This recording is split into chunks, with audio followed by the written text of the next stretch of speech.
शासन के आदेशानुसार 24 तारीख ले 21 दिन बाद संपूर्ण लॉकडाउन रही हो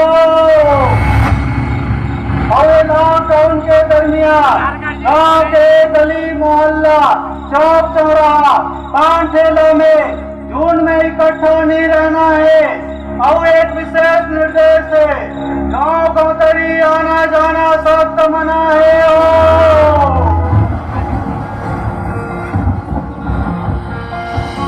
सुख के दिन हाँ बीत गए, सुख में दुख के दिन हाँ दुकाल हो।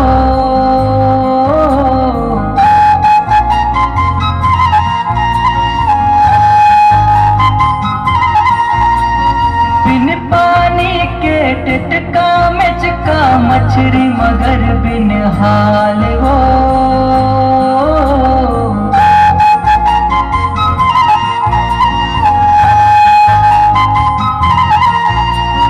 साजा सरई सही गोन के पाना बीजा बमरी साल हो।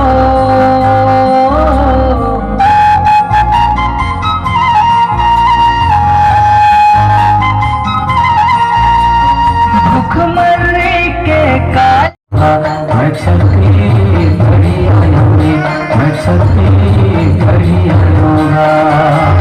भारत माँ के रतन बेटा भारत माँ के रतन बेटा बढ़िया होगा।